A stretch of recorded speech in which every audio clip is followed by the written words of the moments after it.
ওকে, আমরা স্টার্ট করি। আমরা লাস্ট ক্লাসে সিকিউরিটিজ ল শুরু করছিলাম। সিকিউরিটিজ ল এর আন্ডারে আমরা লিস্টিং রেগুলেশনসটা গত ক্লাসে দেখেছি, পাশাপাশি কিছু আহ, মানে ডিএসসি বা বেসিকের কয়েকটা সার্কুলার রেফারেন্স আমরা দেখেছি যেটা লিস্টিং এর সাথে রিলিভেন্ট। তো today will discuss on corporate governance code, যেটা হলো আমাদের 2018 সালে প্রথম আসছিল। এরপরে 2022 এবং 2023-এ, সর্বশেষ 2024-এও কিছু অ্যামেন্ডমেন্ট আসছে। তো আমার এই সিনপসিসটার মধ্যে আমি 18 সালের এই ডিরেক্টিভটার মধ্যে আমরা আপ টু ডেট যা যা রিকোয়ারমেন্ট সেই অনুযায়ী আমি ইনকর্পোরেট করে নিয়েছি। ওকে, কর্পোরেট গভর্নেন্স কোড, এটা প্রথম হচ্ছে আমরা জানবো এই যে কোডটা এটা কাদের জন্য অ্যাপ্লিকেবল। এটা কি সমস্ত প্রাইভেট, পাবলিক, লিস্টেড, নন লিস্টেড সবাইকে এটা কমপ্লাই করতে হবে কিনা। প্রথম দেখেন, এখানে যেটা বলা আছে, the companies listed with any stock exchange in Bangladesh shall comply with that's conditions. তাহলে বলছে যারা কি বাংলাদেশে যে দুইটা স্টক এক্সচেঞ্জ আছে, ডিএসসি এবং সিএসসি, যে দুইটাতে তারা যারা লিস্টেড, শুধুমাত্র কি তাদের জন্যই এই যে টোটাল 9টা কন্ডিশন এখানে আছে, এই 9টা কন্ডিশন থেকে কিন্তু ফ্রিকুয়েন্টলি আমাদের আগের সেশনগুলোতে কোশ্চেন আসছিল। আমরা গত ক্লাসে যখন পাস্ট কোশ্চেন অ্যানালাইসিস দেখেছি তখন কিন্তু দেখেছিলাম। তো সো আমাদের কি 9টা কন্ডিশন, খুব ছোট একটা অ্যাক্ট। তো এটা পড়লে কিন্তু দেখা যাবে যে আমাদের এখান থেকে ফ্রিকুয়েন্ট কোশ্চেন আসতেছে। সো আমরা একটু মনোযোগ দিব এই কোডটা পড়ার সময়, তাহলে দেখা যাবে যে আমরা ক্লাসে অনেক কিছুই আমরা মোটামুটি আয়ত্ত করতে পারবো। পরে আপনারা কিছু পাস্ট কোশ্চেনের সাথে প্র্যাকটিস করবেন, তাহলে আমাদের কমপ্লিট আন্ডারস্ট্যান্ডিংটা আসবে। নাও আমরা প্রথম দেখি যে একটা লিস্টেড কোম্পানির বোর্ডের সাইজটা কেমন হবে, ডিরেক্টর কতজন থাকতে হবে। একটা লিস্টেড কোম্পানিতে ম্যান্ডেটরি বলছে যে তাকে কি থাকতে হবে, shall not be less than 5 and more than 20। তাহলে লিস্টেড কোম্পানির বোর্ডের সাইজটা হবে 5 থেকে 20-এর মধ্যে, 5-এর কম বা 20-এর বেশি না। নাও আসেন, বোর্ডের সাইজ দেখলাম। এখন আমাদের বোর্ডের মধ্যে কতজন ইন্ডিপেন্ডেন্ট ডাইরেক্টর থাকতে হবে। ইন্ডিপেন্ডেন্ট ডাইরেক্টর বলতে আমরা কাদেরকে বুঝাবো, তাদের কি কি কোয়ালিফিকেশন থাকবে। তো এই কর্পোরেট গভর্নেন্স কোডটাতে আমাদেরকে কমপ্লিট এটা নিয়ে ডিটেইলি বলা আছে। কোড নাম্বার 2-তে বলছে at least two directors or one-fifth of the total number of directors in the company's board, whichever is higher, shall be independent directors। বলছে মিনিমাম 2 জন অথবা টোটাল যে বোর্ডের সাইজ, টোটাল যে ডাইরেক্টর তার 1/5, হুইচ ইজ হায়ার, সেটা হবে কি independent director. এবং ইন্ডিপেন্ডেন্ট ডাইরেক্টর বলছে কি করবে, অবশ্যই একজন ফিমেল ইন্ডিপেন্ডেন্ট ডাইরেক্টর থাকতে হবে।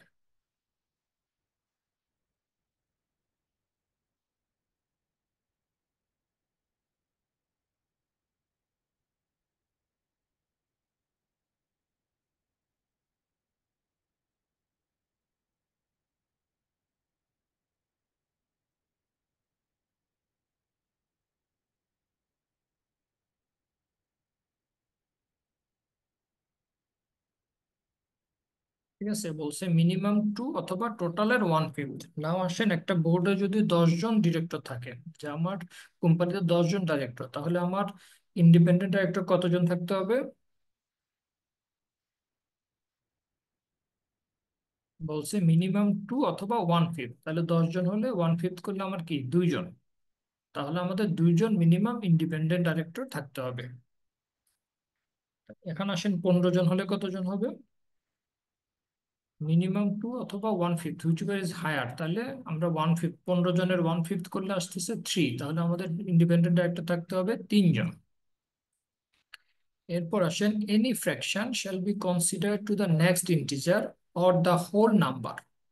বলছে যদি কোনো ফ্র্যাকশন থাকে, দেখো এখন দেখা গেল আমি যেটা আগে 10 জন বললাম, এখন আমার ডাইরেক্টর 12 জন। তাহলে 12 জনের 1/5 করলে আমার 2 পয়েন্ট একটা ফ্র্যাকশন আসতেছে। সো আমাকে কি করতে হবে, নেক্সট ইন্টিজার বা হোল নাম্বার 3 জন। তাহলে তখন আমাকে কি করতে হবে, 12 জন হলে 3 জন ইন্ডিপেন্ডেন্ট ডাইরেক্টর থাকতে হবে। 15 জন হলেও 3 জন, 12 জন হলেও 3 জন। ফ্র্যাকশন হলে বলছে নেক্সট হোল নাম্বারে আসবে। আমরা কি এটা বুঝতে পারছি।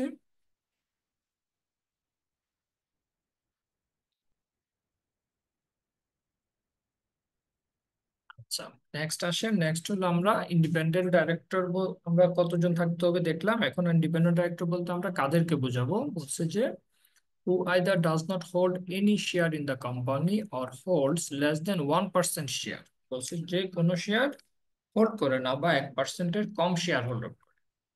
দেন বলছে who is not a sponsor of the company or is not connected with any of the company's sponsor director বা তাদের কোনো ফ্যামিলি মেম্বার। বলছে যে ইন্ডিপেন্ডেন্ট ডাইরেক্টর সে কোম্পানির স্পন্সর না, বা কোম্পানির যারা স্পন্সর, ডাইরেক্টর, নমিনেটেড ডিরেক্টর বা শেয়ার হোল্ডার যারা 1%-এর চেয়ে বেশি হোল্ড করে, তার বা তাদের কোনো ফ্যামিলি মেম্বারের সাথে সে কানেক্টেড না।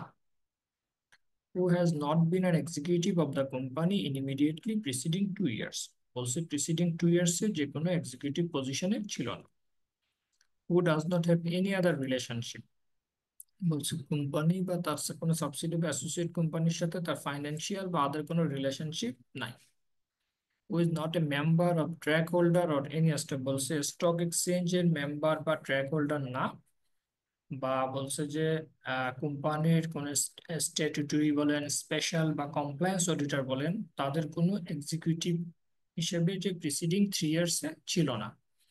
Who is not an independent director in more than 5 listed companies. পাঁচটার বেশি লিস্টেড কোম্পানিতে যে ইন্ডিপেন্ডেন্ট ডাইরেক্টর হিসেবে নাই। তারপর বলছে লেটেস্ট ব্যাংক বা ফাইন্যান্স কোম্পানিগুলোর যে সিআইবি অনুযায়ী তার কোনো নেগেটিভ ক্লাসিফিকেশন বা সিআইবি ক্লাসিফাইড না। who has not been at convicted for criminal offense। যে কোনো ক্রিমিনাল কোর্টে তার কোনো অফেন্সের জন্য যে কনভিক্টেড হয়নি। তাহলে টোটাল যে 10টা কন্ডিশন আছে, 10টা কন্ডিশন ফুলফিল করলে তাকে আমরা ইন্ডিপেন্ডেন্ট ডাইরেক্টর বলবো। ইন্ডিপেন্ডেন্ট ডাইরেক্টর অ্যাপয়েন্ট করবে হচ্ছে shall be appointed by the board and approve by the share holders in the AGM. তাহলে জেনারেল মিটিং এ গিয়ে কি করবে? প্রথম হচ্ছে আমাদের ইন্ডিপেন্ডেন্ট ডাইরেক্টর অ্যাপয়েন্টমেন্টের প্রসেসটা বলি। প্রসেসটা হচ্ছে আমাদের যে এনআরসি, নমিনেশন এন্ড রিমিনারেশন কমিটি আছে, বোর্ডের একটা সাব কমিটি, যেটা আমরা এই কোডে পরে দেখব। তারা কি করবে? রিকমেন্ড করবে যে কেউ একজন ইন্ডিপেন্ডেন্ট ডাইরেক্টর আমার বোর্ডে, আমরা যে কোয়ালিফিকেশন গুলো আছে সেগুলো সে মিট আপ করে, তাকে আমরা 1/5 যে মিনিমাম ক্রাইটেরিয়া সে অনুযায়ী তাকে আমরা ইন্ডিপেন্ডেন্ট ডাইরেক্টর করবো। তারা সবকিছু যাচাই বাছাই করে তারা বোর্ডকে রিকমেন্ড করবে। পরবর্তীতে বোর্ড কি করবে? কাউকে ইন্ডিপেন্ডেন্ট ডাইরেক্টর হিসেবে অ্যাপয়েন্টমেন্ট দিবে, subject to consent of the commission. বিসিকের অ্যাপ্রুভাল নিতে হবে। তো বাংলা সিভিল এক্সচেঞ্জ কমিশন থেকে অ্যাপ্রুভাল পেলে পরবর্তীতে আমরা জেনারেল মিটিং এ এজিএম এ গিয়ে শেয়ার হোল্ডার কর্তৃক তার অ্যাপয়েন্টমেন্টটা ফাইনালি কনফার্ম বা অ্যাপ্রুভ করা হয়।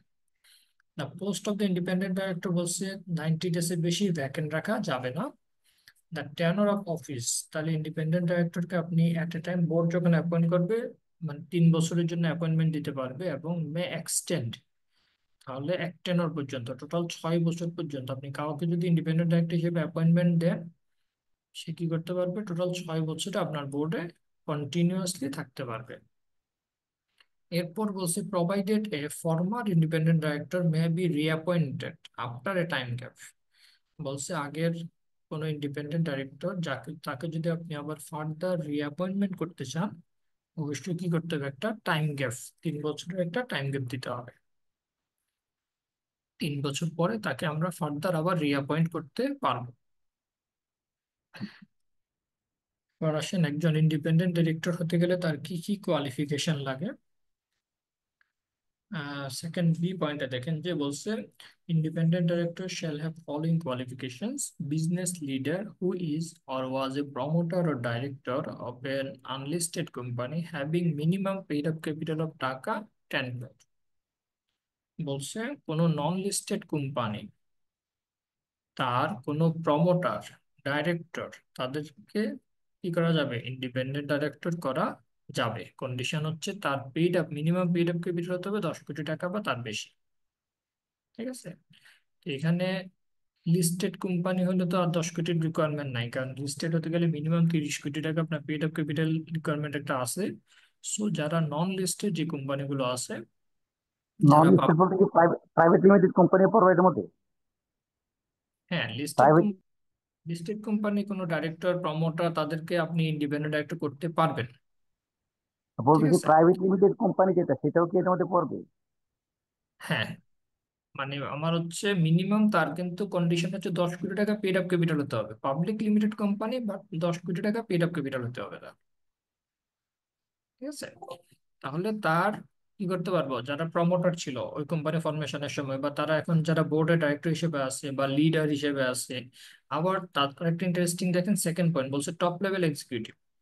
টপ লেভেল এক্সিকিউটিভ বলতে কাদেরকে বোঝাবে, এখানে নিচে বলে দেওয়া আছে যে কোনো একটা প্রাইভেট কোম্পানি বা পাবলিক লিমিটেড কোম্পানি বলেন, নন লিস্টেড, লিস্টেড না, তার এমডি, সিইও, এমডি বা সিইও, এডিশনাল ম্যানেজিং ডাইরেক্টর হোক বা চিফ অপারেটিং অফিসার হোক, সিএফও, কোম্পানি সেক্রেটারি, বা ইভেন হ্যাভ ইন্টারনাল অডিট, লিগেলের হেড, তাদেরকেও কি করা যাবে আপনি, যদি তার মিনিমাম পেইড আপ ক্যাপিটাল 10 কোটি হয়, তাহলে তার এই এই কোম্পানির এমডি বা সিইও তাদেরকেও আপনি ইন্ডিপেন্ডেন্ট ডাইরেক্টর করতে পারবেন, তারা as per qualified third point অনুযায়ী কোয়ালিফাইড। দেন বলছে যে গভর্নমেন্ট বা অটোনোমাস কোনো প্রতিষ্ঠানের ফরমার, আগে ছিল ফরমারটা, রিসেন্টলি 2024 একটা অ্যামেন্ডমেন্ট আসছে এক্সিস্টিং, মানে গভর্নমেন্টের যারা এক্সিস্টিং অফিসিয়াল, যারা মানে ক্রাইটেরিয়া হচ্ছে ফিফথ গ্রেডের নিচে না, ন্যাশনাল পে স্কেল অনুযায়ী fifth grade, minimum fifth grade, তাহলে ফিফথ গ্রেডের নিচে না, তাদেরকে আপনি কি করতে পারবেন, তার আগের বা এক্সিস্টিং এখনকার কারেন্ট কোন অফিসিয়ালকে আপনি ইন্ডিপেন্ডেন্ট ডাইরেক্টর করতে পারবেন। ঠিক আছে, কারেন্ট অফিসিয়াল হলে তাকে অবশ্যই কি লাগবে, ক্লিয়ারেন্স, যে রিকোয়ার্ডস ক্লিয়ারেন্স, তার এনওসিটা নিতে হবে। তাহলে আপনি আগের ফর্মার কোন গভর্নমেন্ট অফিসিয়াল যারা ফিফথ গ্রেডের নিচে, তাদের কমপ্লিট মানে এই কি বলে, তাদের সর্বশেষ যে পে স্কেল তাদের ফিফথ গ্রেডের মধ্যে ছিল, তাহলে তাকে আপনি ইন্ডিপেন্ডেন্ট ডাইরেক্টর করতে পারবেন। কন্ডিশন, তাকে ইকোনমিক্স, কমার্স বা বিজনেস ল এডুকেশনাল ব্যাকগ্রাউন্ড থাকতে হবে। আর এখন যারা এক্সিস্টিং অফিসিয়াল আছে, গভর্নমেন্ট অফিসিয়াল, তাদেরকেও করা যাবে, বাট তাদের প্রেজেন্ট অর্গানাইজেশন থেকে এনওসিটা নিতে হবে। দেন বলছে ইউনিভার্সিটি টিচার, মানে যাদের হচ্ছে এডুকেশনাল ব্যাকগ্রাউন্ড ইকোনমিক্স, কমার্স বা বিজনেস ল, তাকেও আপনি ইন্ডিপেন্ডেন্ট ডাইরেক্টর করতে পারবেন।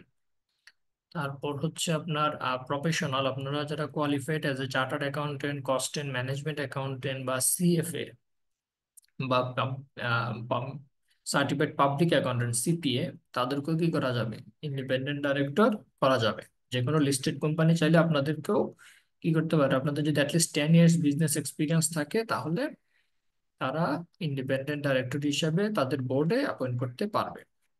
তো রিসেন্টলি আমরা যেটা দেখেছি যে প্রত্যেকটা ব্যাংক, মানে যে রিসেন্টলি যে ব্যাংকগুলোকে রিফর্ম করা হয়েছে, বাংলাদেশ ব্যাংক যে বোর্ডগুলোকে ভেঙেছে, তাদের প্রত্যেকটা বোর্ডেই কিন্তু এক দুজন করে আমাদের প্রফেশনাল চার্টার্ড অ্যাকাউন্টেন্ট, কস্ট, মানে ম্যাক্সিমামই কিন্তু আমাদের প্রফেশনারি অনেক ইন্ডিপেন্ডেন্ট ডাইরেক্টর বাংলাদেশ ব্যাংক কর্তৃক অ্যাপয়েন্টমেন্ট হয়েছে। এবং ইন্ডিপেন্ডেন্ট ডাইরেক্টর যে প্যানেলটা, যেটা নিয়ে আমি রিসেন্টলি কাজ করছিলাম, প্যানেলটা বাংলাদেশ ব্যাংক যে প্যানেলটা করছে, ওই প্যানেলের মধ্যেও কিন্তু অনেক গভর্নমেন্ট অফিসিয়াল ফরমার এবং অনেক চার্টার্ড অ্যাকাউন্টেন্ট ওই প্যানেলে ইনক্লুডেড হয়েছে।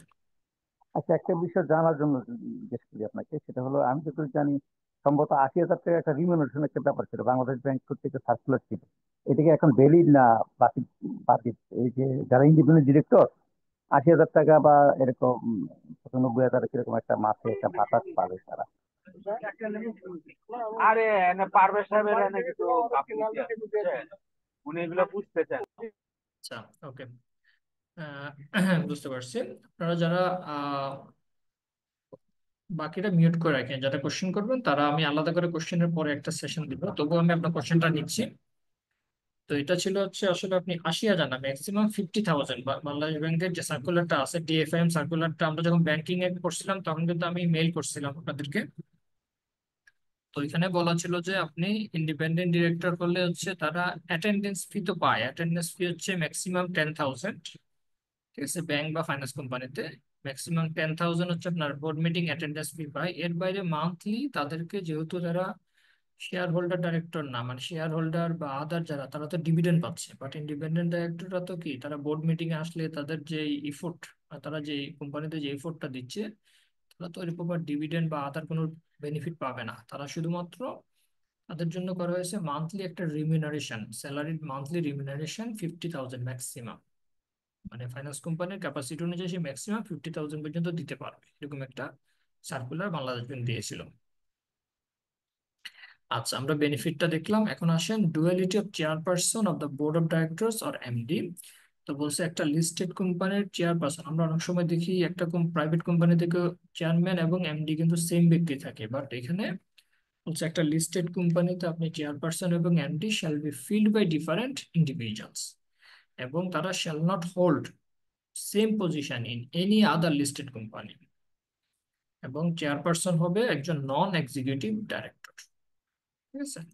তো এখন আপনি ম্যানেজিং ডিরেক্টর, আপনি XYZ একটা লিস্টেড কোম্পানিতে আছেন, আপনি অন্য অন্য কোনো লিস্টেড কোম্পানিতে আপনি ম্যানেজিং ডাইরেক্টর বা অন্য কোম্পানিতে চেয়ারম্যান হিসেবে থাকতে পারবেন না। মানে কোম্পানিতে যেমন কি করে, প্রাইভেট কোম্পানিগুলো যেমন তাদের আন্ডারে যদি 3-4টা সাবসিডিয়ারি থাকে, দেখা যায় যে সে অ্যাজ এ ম্যানেজিং ডিরেক্টর হিসেবে আরো 3-4টা কোম্পানিতে আছে, বাট অন্য কোনো লিস্টেডে পারবে না। ঠিক আছে, অন্য কোনো প্রাইভেটে পারবে, পাবলিক লিমিটেডও পারবে, বাট লিস্টেডে পারবে না। বলছে the board shall clearly define, তাদের রুলস রেসপন্সিবিলিটিস গুলো কি হবে সেটা বোর্ড ক্লিয়ারলি ডিফাইন করে দেবে এমডি এবং চেয়ারপারসনের। তারপরে in the absence of chairperson of the board, বলছে যদি কোনো বোর্ড মিটিং এ চেয়ারম্যান বা চেয়ারপারসন অ্যাবসেন্ট থাকে, রিমেইনিং যারা নন এক্সিকিউটিভ ডাইরেক্টর আছে তাদের মধ্য থেকে ওই মিটিং এ চেয়ারপারসন অ্যাপয়েন্ট হবে। ঠিক আছে। এবং তার রিজন, সে যে কারণে অ্যাবসেন্ট আছে সেটা ওই মিটিং এর মাইনরসে ডিউলি রেকর্ডেড থাকতে হবে, কি কারণে, reason reason for his absence of that particular meeting, সেটা ক্লিয়ারলি ডিফাইন করা থাকবে। আর directors report to the shareholder, সেটা আমি একটু পরে যাচ্ছি, কারণ এটা নিয়ে আমরা একটা প্র্যাকটিক্যালি দেখবো, দেখে আমরা পরবর্তী যেটা যাব। আমরা এখানে আরো 2টা রিকোয়ারমেন্ট আছে, 2টা রিকোয়ারমেন্ট শেষ করে আমি সাব কমিটির আগ পর্যন্ত এই, তারপরে আমি ডাইরেক্টরস রিপোর্টের যে রিলিভেন্ট সেকশন ওখানে যাব। এখানে আসেন meeting of the board of directors, the company বলছে বাংলাদেশ সেক্রেটারিয়াল স্ট্যান্ডার্ডস অনুযায়ী যে কোম্পানির বোর্ড মিটিং এর জন্য যা যা প্রভিশন অ্যাপ্লিকেবল, মাইনরস মেনটেন করা, বুকস অফ অ্যাকাউন্টস রেকর্ডমেন্ট যেগুলো মেনটেন করতে হবে সেগুলো তাকে লিস্টেড কোম্পানিকে মেনটেন করতে হবে। 7 রেগুলেশন 7 অনুযায়ী বলছে যে code of conduct for the chairperson, other board members and chief executive officer. একটা লিস্টেড কোম্পানির বোর্ড মেম্বার, চেয়ারপারসন বা সিইও তাদের কোড অফ কন্ডাক্টটা কি হবে সেটা বলছে শ্যাল বি, সেটা কে ফিক্স করবে, বোর্ড। আর সেটা recommend based on the recommendation of the NRC, nomination and remuneration committee. আমরা দেখবো পরে যে বোর্ডের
আচ্ছা, আমরা যেটা বলতেছিলাম যে একটা লিস্টেড কোম্পানির চেয়ারপারসন, বোর্ড মেম্বার বা সিইও তাদের কোড অফ কন্ডাক্টটা কি হবে সেটা NRC কমিটির রিকমেন্ডেশনে বোর্ড সেটা ফিক্স করবে। তাদের কোড অফ কন্ডাক্টটা অবশ্যই লিস্টেড কোম্পানির ওয়েবসাইটে পাবলিশ থাকবে।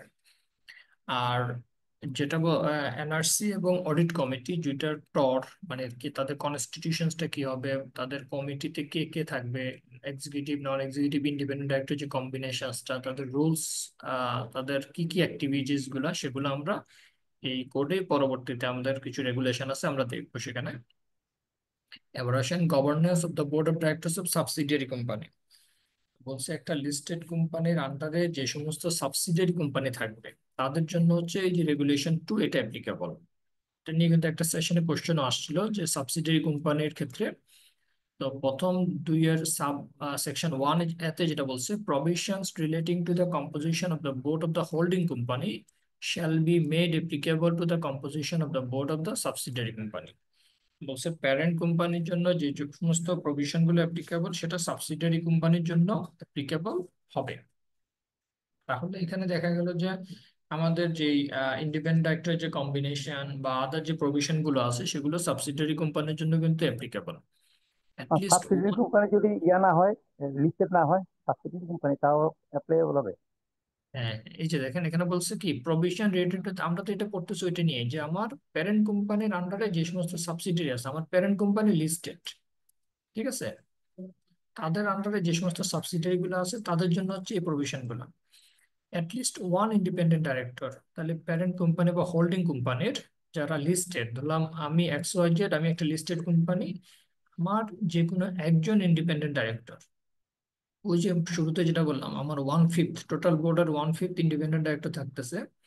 তো বলছে অ্যাটলিস্ট একজন, আমার বোর্ডের যে কোনো একজন ইন্ডিপেন্ডেন্ট ডাইরেক্টর সাবসিডিয়ারি, আমার আন্ডারে যে সমস্ত সাবসিডিয়ারি গুলো আছে সাবসিডিয়ারি বোর্ডে ডাইরেক্টর হিসেবে থাকতে হবে। Okay, the minors of the board meeting of the subsidiary company, তাইলে প্যারেন্ট কোম্পানির আন্ডারে যে সমস্ত সাবসিডিয়ারি কোম্পানিগুলো আছে তাদের মাইনরসটা, বোর্ড মিটিং এর মাইনরসটা সাবসিকুয়েন্ট পরবর্তীতে যে বোর্ড মিটিং হবে প্যারেন্ট বা হোল্ডিং কোম্পানির, সেই মিটিং এ অবশ্যই সেটা রিভিউর জন্য প্লেস করতে হবে, shall be placed for review.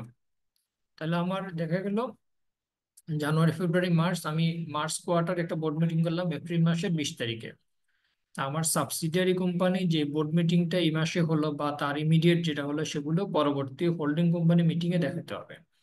এবং প্যারেন্ট কোম্পানির মাইনরসে এটা অবশ্যই স্টেট, সেটা বলতে হবে যে তারা সাবসিডিয়ারি কোম্পানির ফাইন্যান্সিয়াল স্টেটমেন্ট অ্যাফেয়ার্স সবকিছু রিভিউ করছে। The audit committee of the holding company shall also review the financial statement of the subsidiary company. বলছে প্যারেন্ট কোম্পানির যে অডিট কমিটি থাকবে তারা সাবসিডিয়ারি কোম্পানির ফাইন্যান্সিয়াল স্টেটমেন্টও রিভিউ করবে। ঠিক আছে, এই হলো আমার সাবসিডিয়ারি যে প্রভিশন গুলা। আমার যে কোনো একজন ইন্ডিপেন্ডেন্ট একটা সাবসিডিয়ারি বোর্ডে থাকবে, সাবসিডিয়ারি মাইনরস আমার কোম্পানির মাইনর বোর্ড মিটিং আমি প্লেস করব, এবং অডিট কমিটি প্যারেন্ট কোম্পানির যে অডিট কমিটি আছে তারা সাবসিডিয়ারি কোম্পানির ফাইন্যান্সিয়াল স্টেটমেন্ট ইনভেস্টমেন্ট সবকিছুই তারা রিভিউ করবে।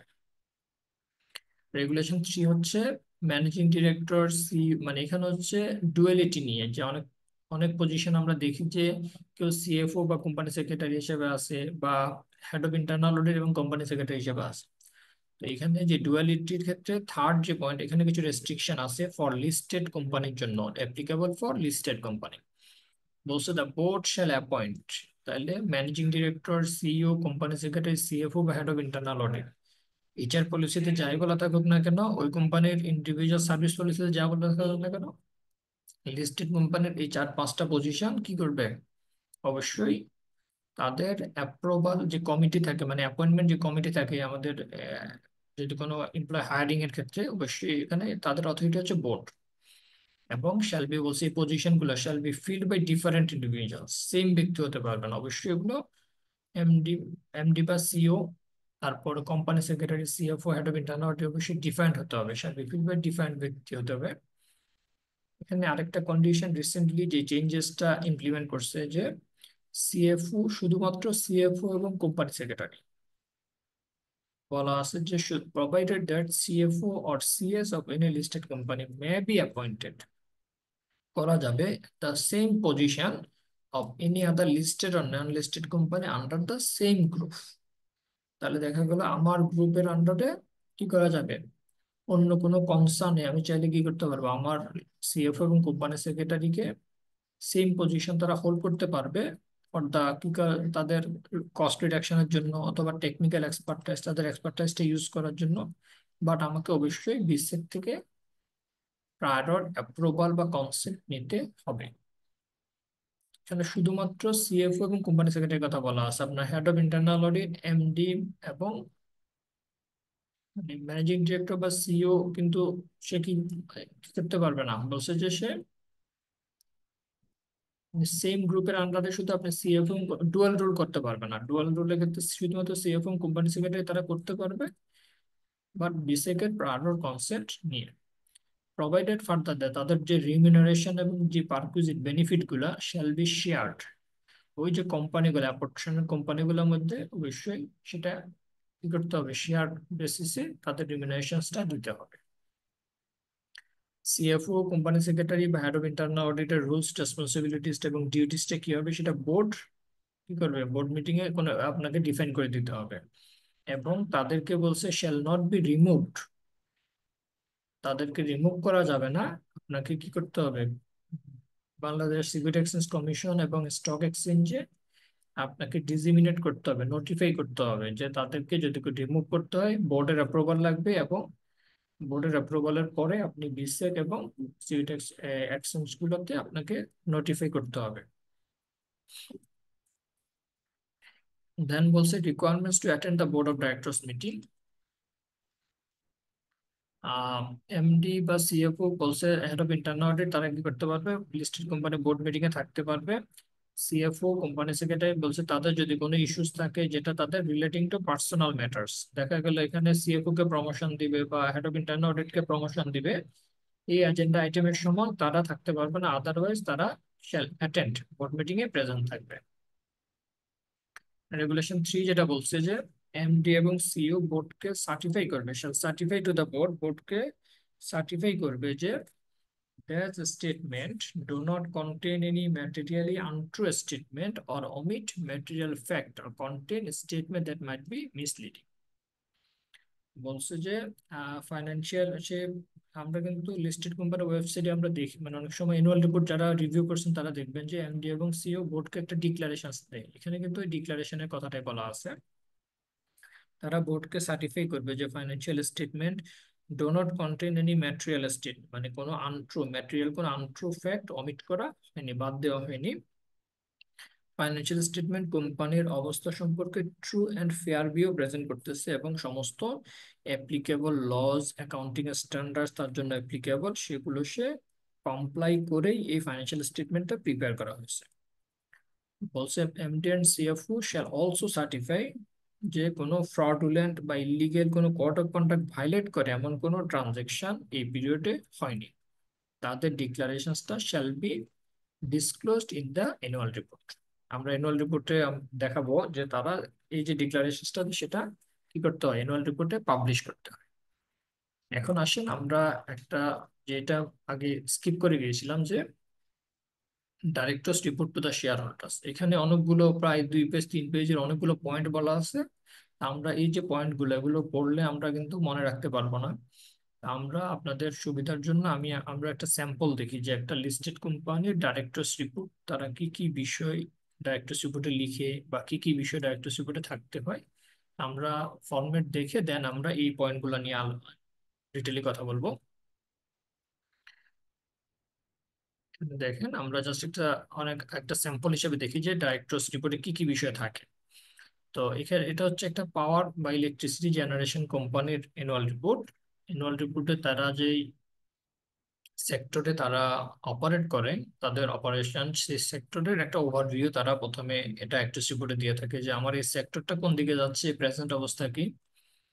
তারপর হচ্ছে কি অপারেটিং ডাটা, সে যেহেতু পাওয়ার মানে ম্যানুফ্যাকচার করে তার জেনারেশন ধরে তার বিভিন্ন ইয়ার ওয়াইজ লাস্ট 5 to 6 ইয়ার্স এর তার সে কতটুকু ইলেকট্রিসিটি জেনারেশন করছে এবং যে ন্যাশনাল গ্রিডে সাপ্লাই দিয়েছে তার একটা অপারেটিং এর একটা comparison year by year say annual রিপোর্টে পাবলিশ করে, বা ডাইরেক্টরস রিপোর্টে আন্ডারে। তারপর বলছে ফাইন্যান্সিয়াল হাইলাইটস, তা ফাইন্যান্সিয়াল ডাটাগুলো revenue, cost of sales, GP কত, এনপি কত, আর্নিং পার শেয়ার, 5 বছরের একটা কম্পারিজন সে ফাইন্যান্সিয়াল ডাটাগুলো ডাইরেক্টরস রিপোর্টে দিতে হয়। তারপর প্রফিটাবিলিটি পজিশন, এক্সট্রাঅর্ডিনারি কোনো গেইন আছে কিনা, রিলেটেড পার্টি ট্রানজাকশনস, তারপর হচ্ছে তার সিগনিফিকেন্ট ভেরিয়েন্স। লিস্টেড কোম্পানিগুলোর ক্ষেত্রে আমরা বলছিলাম কোয়ার্টারলি ফাইন্যান্সিয়াল স্টেটমেন্টটা ম্যান্ডেটরি, তো কোয়ার্টারলি যে ফাইন্যান্সিয়াল স্টেটমেন্টটা প্রিপেয়ার করে সেখানে সেম টু সেম মানে কোয়ার্টারের মধ্যে যদি কোনো সিগনিফিকেন্টলি চেঞ্জ হয়, এই ভেরিয়েন্সের রিজনসটা মানে কি কারণে বাড়লো কি কারণে কমলো, যদি সেটা ম্যাটেরিয়াল হয় তাকে একটা এক্সপ্লেনেশন কি করতে হয়, ডাইরেক্টরস রিপোর্টের আন্ডারে এখানে দিতে হয়। First quarter, second quarter, third quarter, সে কোন কোন পয়েন্ট গুলো সিগনিফিকেন্টলি ভ্যারি করছে সে তার একটা এক্সপ্লেনেশন দিয়েছে।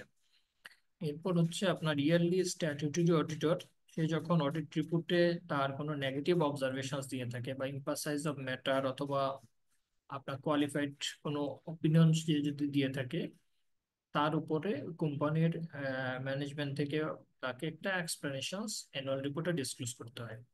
তার dividend, dividend distribution policy, risk risk management কিভাবে করবে, তার একটা ডিটেল ডিসকাশন দেওয়া লাগে।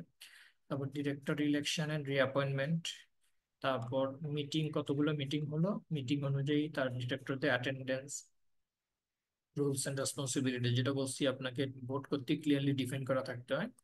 রিমিনারেশন to director, audit committee meeting, audit committee attendance, তারপর statutory auditor, corporate governance, going concern কোনো থ্রেট আছে কিনা, তারপর human resource safety, unclaim dividend থাকলে তার compliance status, national executive tax বেটে তার কন্ট্রিবিউশনসটা, তার সিএসআর অ্যাক্টিভিটিস গুলো,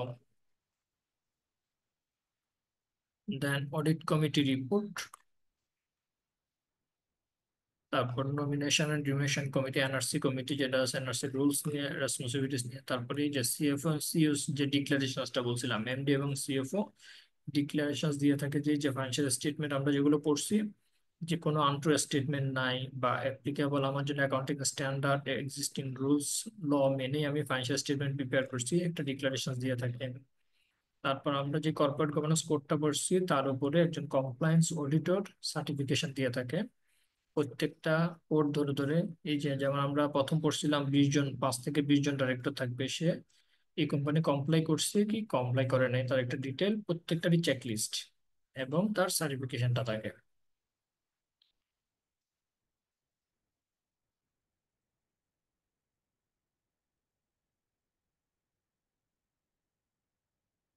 তারপর হচ্ছে তার বোর্ডে যে সমস্ত ডিরেক্টররা আছে তারা অন্য কোন কোন কোম্পানিতে ডিরেক্টর হিসেবে আছে তার একটা এক্সপ্লেনেশন দিয়ে থাকে। তার শেয়ার হোল্ডিং এর পজিশন, এগুলো তাকে ডাইরেক্টরশিপ বলে বলতে হয়। শেয়ার হোল্ডিং এর ক্ষেত্রে স্পন্সর বা ডাইরেক্টরটা কতগুলো হোল্ড করে, পাবলিক জেনারেল ইনভেস্টরটা কতগুলো হোল্ড করে, তারপর হচ্ছে ইনস্টিটিউশনাল কত, পাবলিক ইনভেস্টর কত, তার ডিরেক্টরদের প্রোফাইল। তো আমরা জাস্ট একটা স্যাম্পল দেখলাম, এখন আমরা কোডটাতে চলে যাই যে আমরা যে যে বিষয়গুলো পড়ছি এগুলো এখানে আসছে কিনা। প্রথম বলছিলাম আমি যে সেক্টর ইন্ডাস্ট্রিতে আমি অপারেট করি তার একটা অবস্থা, আউটলুক এবং ফিউচার প্রসপেক্টটা কি, segment wise, product wise performance, risk and concerns, তারপর হচ্ছে কোনো এক্সট্রা অর্ডিনারি অ্যাক্টিভিটিস আছে কিনা, রিলেটেড পার্টি ট্রানজাকশনস। আমরা যেগুলো পড়ছি এগুলোই কিন্তু এই যে এই সার্কুলারটা মেনেই কিন্তু লিস্টেড কোম্পানির ডাইরেক্টরস রিপোর্টটা প্রিপেয়ার করতে হয়। এই যে এখানে বলছিলাম সিগনিফিক্যান্ট ভেরিয়েন্স, কোয়ার্টারলি এবং অ্যানুয়াল ফাইন্যান্সিয়াল স্টেটমেন্টের ভিতরে সিগনিফিক্যান্ট যেই যে কম্পোনেন্টের ভেরিয়েন্সটা সিগনিফিক্যান্ট আপনাকে একটা এক্সপ্লেনেশন দিতে হচ্ছে।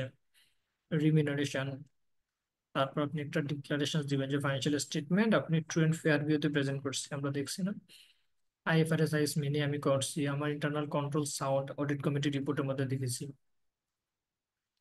তারপর হচ্ছে আমার কি অপারেটিং ডাটা লাস্ট 5 ইয়ার্স এর, তারপর ব্রিফ রিজিউম ডিরেক্টরদের প্রোফাইল, অ্যাকাউন্টিং পলিসি স্টেটমেন্ট, তারপর হচ্ছে declarations of the CEO and CFO, তারপর কমপ্লায়েন্স অডিটরের সার্টিফিকেশন সহ তার ডিটেল চেকলিস্ট।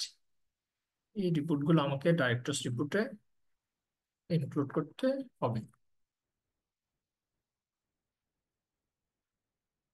এবার আসেন রেগুলেশন নাম্বার 4, সাব কমিটি। যেহেতু যেহেতু কি কোম্পানি একটা 108 দ্বারা অনুযায়ী না এটা? হ্যাঁ, এটা হচ্ছে অ্যানুয়াল রিপোর্টের মধ্যে আমাকে একটা হচ্ছে আমরা যখন এজিএম করব, এজিএম এর আগে আমরা যখন অ্যানুয়াল রিপোর্ট শেয়ার হোল্ডার এবং রেগুলেটরদেরকে দিব, ওই অ্যানুয়াল রিপোর্টে আমাকে একটা ডাইরেক্টরস রিপোর্ট শেয়ার হোল্ডারদের উদ্দেশ্যে তৈরি করতে হয়, প্রেজেন্ট করতে হয়। এবং আমি কিন্তু অনেক সময় আমরা দেখি যে যারা লিস্টেড কোম্পানি এজিএম আমরা যারা দেখেছি, চেয়ারপারসন কিন্তু তার স্পিচে যে ডিরেক্টরস রিপোর্টটা এটা নিয়ে কিন্তু ডিটেইলি দিয়ে থাকে, ঠিক আছে।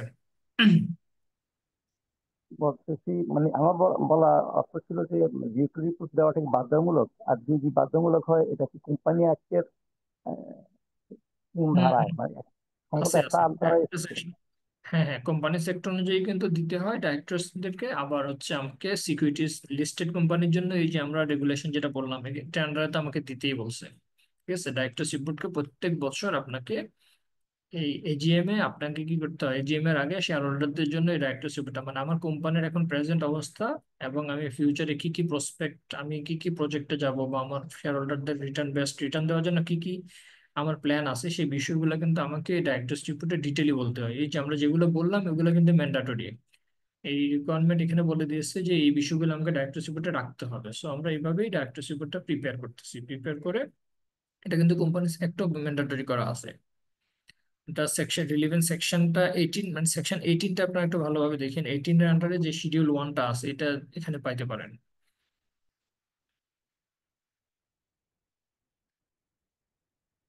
আচ্ছা, এবার আসেন বোর্ডের যে সাব কমিটি, একটা লিস্টেড কোম্পানির আন্ডারে মিনিমাম দুইটা, মানে অডিট কমিটি আর একটা হচ্ছে NRC, nomination and remuneration committee, দুইটা কমিটি অবশ্যই লিস্টেড কোম্পানি, যে কোনো লিস্টেড কোম্পানিতে যাবেন আপনারা এই দুইটা কমিটি কিন্তু, এই 2018-র যে সার্কুলার আসছে এই অনুযায়ী কিন্তু তারা এই দুইটা কমিটি অবশ্যই ফর্ম করতে হবে। তো আমরা এই দুইটা কমিটি কিভাবে ফরমেশন হবে, তাদের অ্যাক্টিভিটিস গুলা কি, দুইটা কিন্তু ডিফারেন্ট পারপাসে। অডিট কমিটি দেখে ফাইন্যান্সিয়াল কমপ্লায়েন্স ম্যাটার গুলা, আর নমিনেশন কমিটি, এনআরসি কমিটি দেখে হচ্ছে কোম্পানির দেখা গেল কোনো একজন বোর্ড অফ ডিরেক্টর অ্যাপয়েন্ট করতে হবে বা এমডি সিইও অ্যাপয়েন্টমেন্ট করতে হবে, তাদের কি কি ক্রাইটেরিয়া পলিসি থাকতে হবে, তারপর ইয়ারলি যে বছর ইনক্রিমেন্ট প্রমোশন, এগুলো কিন্তু এনআরসি কমিটি জেনারেলি দেখে থাকে। ঠিক আছে।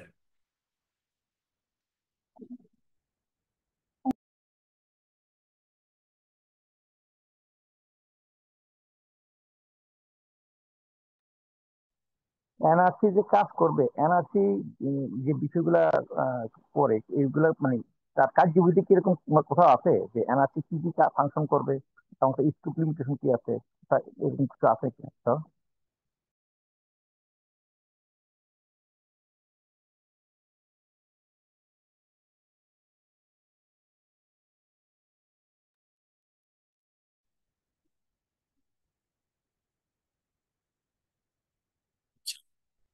তো অডিট কমিটির ক্ষেত্রে audit committee shall assist the board in ensuring that the financial statement reflect true and fair view of the state of affairs of the company and ensuring a good monitoring system within the business.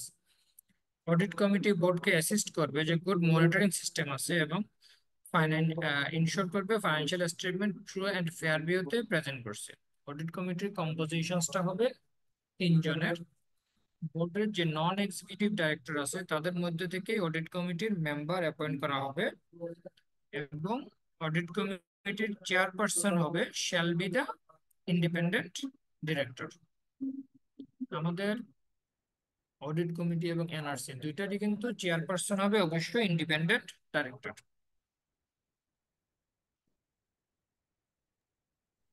দেন বলছে আহ, যখন কোনো audit committee মেম্বারের terms of service expire হবে, বলছে within 60 days, মানে 60 দিনের মধ্যে কি 60 দিনের বেশি কি করা যাবে না, তার পোস্ট ভ্যাকেন্ট রাখা যাবে না। The company secretary shall act as the secretary of the committee. Audit committee meeting এর কোরাম ফুলফিল হবে না যতক্ষণ পর্যন্ত অ্যাটলিস্ট একজন, মানে একজন ইন্ডিপেন্ডেন্ট ডাইরেক্টর যদি প্রেজেন্ট না থাকে, তাহলে অডিট কমিটি কোরাম হবে না।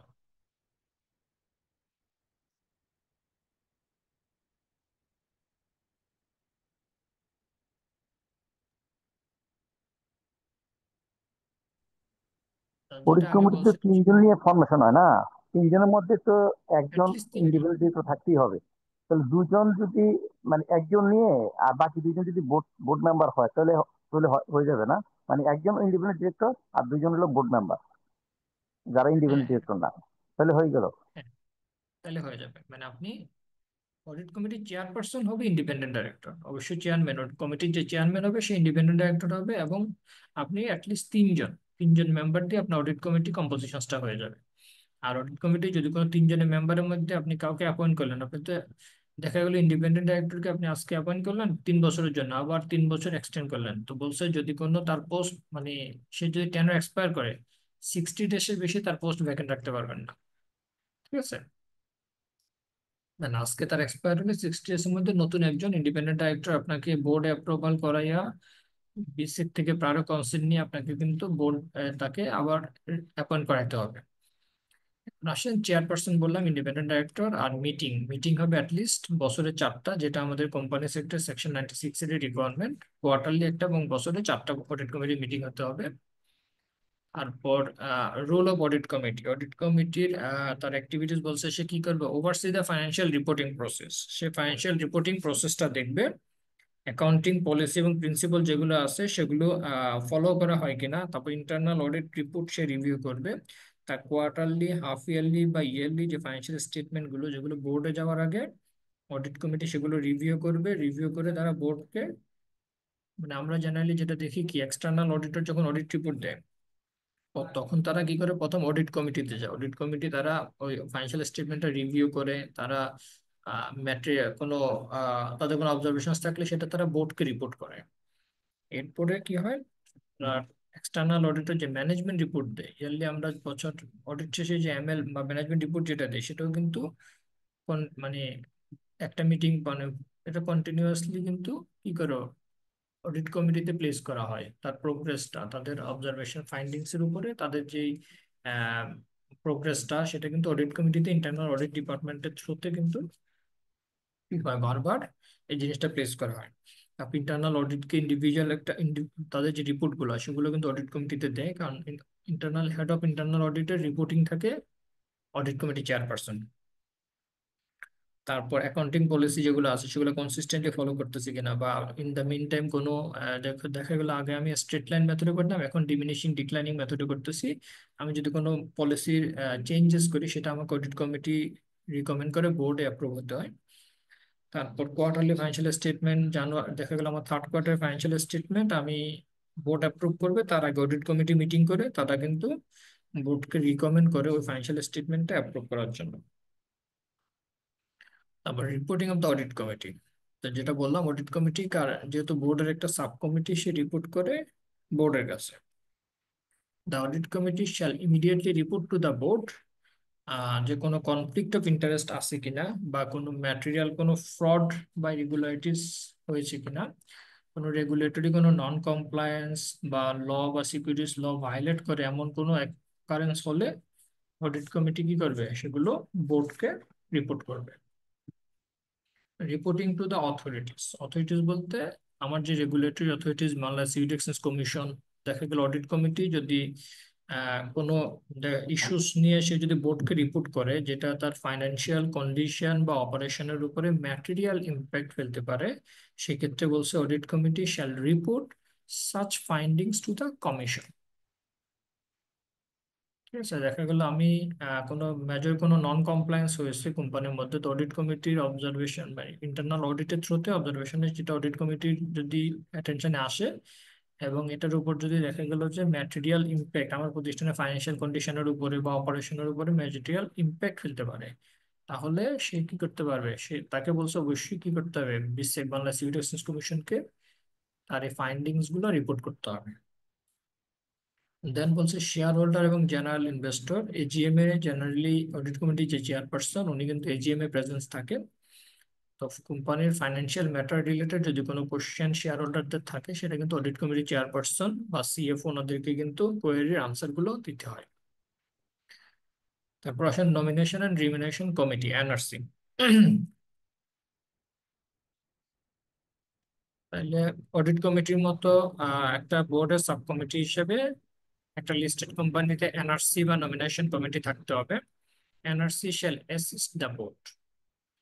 এনআরসি কি করে বলছে, shall assist the board in formulation of the nomination criteria policy and determining qualification, attributes, experience, and independence of directors and top level executives. এখানে বলছে যে এনআরসির সে বোর্ডকে অ্যাসিস্ট করবে যে কোনো ডিরেক্টর, টপ লেভেল এক্সিকিউটিভ বা বোর্ড মেম্বার অ্যাপয়েন্টমেন্টের ক্ষেত্রে কি কি ক্রাইটেরিয়া থাকতে হবে, পলিসি, কোয়ালিফিকেশন বা এক্সপিরিয়েন্স থাকা প্রয়োজন, সেগুলো ফিক্স করার ক্ষেত্রে এনআরসি বোর্ডকে অ্যাসিস্ট করবে।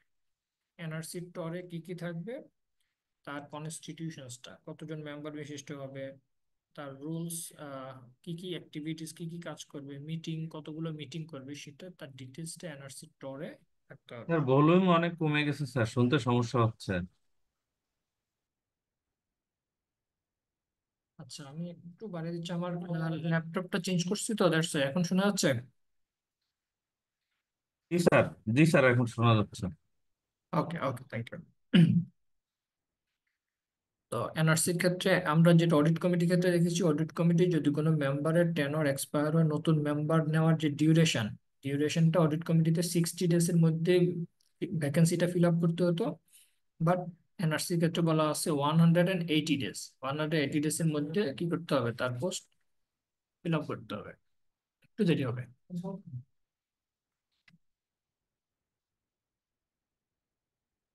Chairperson of the NRC chairperson হবে অবশ্যই independent director in the absence of chairman. যদি দেখা গেছে যে এনআরসির চেয়ারপারসন যদি অ্যাবসেন্স থাকে, তাহলে রিমেইনিং মেম্বারদের মধ্যে থেকে কি হবে, remaining members May elect one of themselves, তাদের মধ্যে থেকে একজন ওই মিটিং এর চেয়ারপারসন হিসেবে অ্যাপয়েন্ট করবেন এবং তার অ্যাবসেন্সটা ডিউলি মাইনর্সে রেকর্ডেড থাকতে হবে।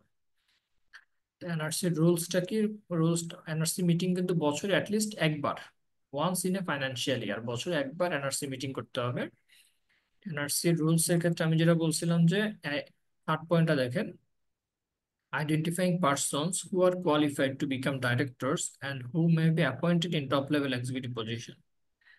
তাইলে আমার বোর্ড লেভেল, যদি কোনো বোর্ড অফ ডাইরেক্টর নতুন কোনো বোর্ড মেম্বার অ্যাপয়েন্ট করতে হয়, টপ লেভেল এক্সিকিউটিভ এমডি বা সিইও, বা আমার সিএফও দেখা গেল রিজাইন দিল, নতুন একজন সিএফও নিব বা নতুন একজন হেড অফ ইন্টারনাল অডিট নিব, তো তাদের বলছে যে আমি কি করব, তাদের কি কি ক্রাইটেরিয়া থাকবে, তাদেরকে আমরা কিভাবে ইভালুয়েট করব, তাদের পারফরমেন্সটা ইয়ারলি কিভাবে ইভালুয়েট করব, তারপর কি কি কোয়ালিফিকেশন, এই অ্যাট্রিবিউট গুলো কিন্তু কি ডিটারমাইন করার ক্ষেত্রে তো বোর্ড অ্যাপ্রুভ থাকবে, এগুলো ডিটারমাইন করবে হচ্ছে এনআরসি, এবং সে বোর্ডকে কি করবে, অ্যাসিস্ট করবে। আমরা যেটা প্রথমে পড়ছিলাম যে এই formulating the criteria and determining qualification attributes, এগুলো ফিক্স করার ক্ষেত্রে বোর্ডকে অ্যাসিস্ট করবে অ্যাজ এ সাব কমিটি হিসেবে। এনআরসির রিপোর্টটা বলছে অ্যাট এ গ্ল্যান্স অ্যানুয়াল রিপোর্টে কি থাকতে হবে, পাবলিশ থাকতে হবে। আমরা একটা লিস্টেড কোম্পানি স্যাম্পলও দেখেছি, তার রোলস এন্ড রেসপন্সিবিলিটিস গুলো এবং তার মেম্বার কে কে আছে, ডিটেলসটা কিন্তু আমরা অ্যানুয়াল রিপোর্টে পাবলিশ করছে। দেন আসেন এক্সটার্নাল স্ট্যাটুটরি এনআরসি অডিটর। কি দুজন কি হবে এনআরসি? একজন ইন্ডিপেন্ডেন্ট ডিরেক্টর আর একজন বোর্ড মেম্বার হবে? না না, এখানেও তিনজন, অ্যাটলিস্ট তিনজন।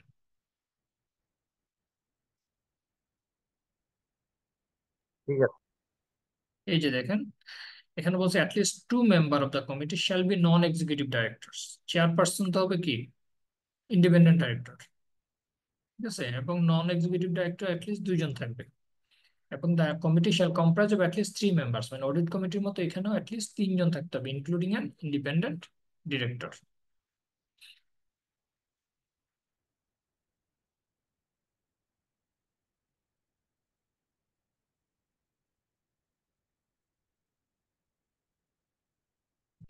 এক্সটার্নাল বা স্ট্যাটুটরি অডিটর, মানে এখানে এই 7 নম্বর কন্ডিশনে আপনাকে বলে দেওয়া আছে যে আমার যেই এক্সটার্নাল বা স্ট্যাটুটরি অডিটর, যিনি আমার ফাইন্যান্সিয়াল স্টেটমেন্ট কি করেন, রিভিউ করে একটা ইন্ডিপেন্ডেন্ট অপিনিয়ন দেন, বলছে তাকে আমি শ্যাল নট এঙ্গেজ। তাহলে লিস্টেড কোম্পানির এক্সটার্নাল অডিটরকে এই সার্ভিসগুলোতে এঙ্গেজ করা যাবে না।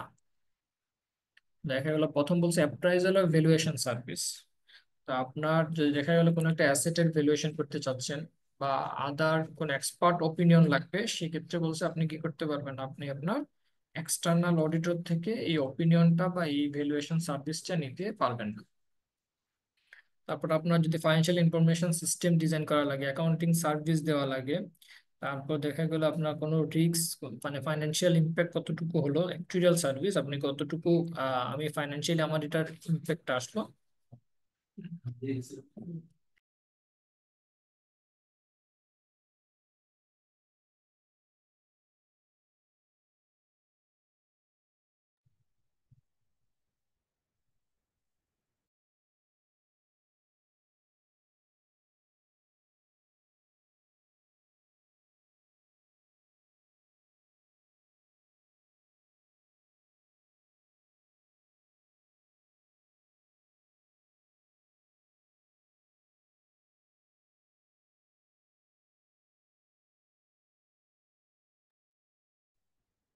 হুম। দেন হচ্ছে আমি বললাম যে কোনো আমার যদি ভ্যালুয়েশন সার্ভিস প্রয়োজন হয় বা কোনো এক্সপার্ট ওপিনিয়ন নেওয়া হয়, আমি সেটা আমার এক্সটার্নাল অডিটর থেকে নিতে পারবো না। আমার ফাইন্যান্সিয়াল ইনফরমেশন সিস্টেম ডিজাইন বা অ্যাকাউন্টিং সার্ভিস বা আমার আহ, দেখা গেলো যে ইন্টারমিডিয়েট বা ব্রোকার ডিলার সার্ভিস, এই জাতীয় সার্ভিসগুলো আমি আমার এক্সটার্নাল অডিট থেকে নিতে পারবো না। নাম্বার 6 বলছে internal audit service or any special audit. Special audit বলতে আপনি আমি একটা এক্সাম্পল দিই। আপনি সে একটা ব্যাংক বা কোনো ফাইন্যান্স কোম্পানিতে, তো আপনি আপনার টোটাল যে লোন পোর্টফোলিও আছে সে আমার 10,000 কোটি টাকা। 10,000 কোটির মধ্যে দেখা গেল আমার কর্পোরেট ফাইন্যান্স আছে 5,000 কোটি, কনজিউমার, এসএমই বা রিফাইন্যান্স বা আদার ফর্মে স্টাফ লোন সবকিছু মিলে বাকি রিমেইনিং পোর্শন। তো আপনি কি করলেন, আপনার এক্সটার্নাল অডিটরকে দিয়ে আপনি আপনার একটা ফরেনসিক অডিট করাচ্ছেন যে আমি আমার যে লোনগুলো আমি দিয়েছিলাম সেই লোনগুলোর ক্ষেত্রে আপনার আমি যে বড়োয়ার যাদেরকে লোন দিয়েছি বড়োয়ারের কাস্টমার সিলেকশন প্রসেসটা আমি প্রপারলি করছি কিনা। তারপর সিআরএম আমার রিস্ক অ্যাসেসমেন্ট করছে, সে প্রপারলি রিস্ক অ্যাসেসমেন্ট করে সে বোর্ডে প্রপার বোর্ড মেমো হিসেবে অ্যাপ্রুভালের জন্য প্লেস করছে কিনা। বোর্ড অ্যাপ্রুভ হলো, অ্যাপ্রুভের পরে স্যাংশন লেটার ইস্যু হলো, যে টার্মস এন্ড কন্ডিশনস গুলো যেগুলো দিল সেগুলো কমপ্লাই করছে কিনা বড়োয়ার। তারপরে দেখা গেল ইয়ারলি যে মনিটরিং, অডিটেড ফাইন্যান্সিয়াল স্টেটমেন্ট নেওয়া বা আদার যেই বাংলাদেশ ব্যাংকের যে ক্রাইটেরিয়া গুলো আছে সেগুলো সে কমপ্লাই করছে কিনা, ডকুমেন্টেশনটা প্রপারলি হচ্ছে কিনা। তো এই জিনিসগুলো রিভিউ করার জন্য আপনি একটা থরো ইনভেস্টিগেশন বা ফরেন্সিক অডিটের জন্য আপনি আপনার এক্সটার্নাল অডিটরকে কি করতে পারবেন না, এই সার্ভিসটাতে ইনক্লুড দিতে পারবেন। তাই এই স্পেশালি যদি কোনো আদার সার্ভিস যেটা অডিট কমিটি ডিজায়ার করে যে আমার এই সার্ভিসটা বা এই সার্ভিস নেওয়া যায়, এই সার্ভিসগুলো আমি আমার এক্সট্রা অডিটরতে নিতে পারবো না। কমপ্লায়েন্স অডিটর, এই যে কর্পোরেট গভর্নেন্স কোডের আমরা যে টোটাল 9টা কন্ডিশন করবো, প্রত্যেকটার কমপ্লায়েন্স স্ট্যাটাসটা এটা একজন অডিটর ইয়ারলি কিন্তু কমপ্লায়েন্স স্ট্যাটুটরি অডিটরের পাশে কমপ্লায়েন্স অডিটর অ্যাপয়েন্ট করে। বলছে আমি এই সার্ভিসটা কি করতে পারবো না, আমি আমার এক্সটার্নাল অডিটর থেকে নিতে পারবো না। এনি আদার সার্ভিস যেটা that creates conflict of interest, যেটা কনফ্লিক্ট অফ ইন্টারেস্ট ক্রিয়েট করে, এই জাতীয় কোনো সার্ভিস আমি আমার এক্সটার্নাল অডিটর থেকে নিতে পারবো না। No partner or employee of the external audit firm shall possess any share during the audit। বলছে যে এক্সটার্নাল অডিটরের পার্টনার, এমপ্লয়ি, ইভেন যারা অডিট এঙ্গেজমেন্টে যে সমস্ত আম, আম, মানে আপনারা যারা অডিটে যান বলছে তারাও বা তাদের কোনো ফ্যামিলি মেম্বারও কি করতে পারবে না, আপনার যে পিরিয়ড অডিট করবেন ওই লিস্টেড কোম্পানি কোনো শেয়ার হোল্ড করতে পারবেন না।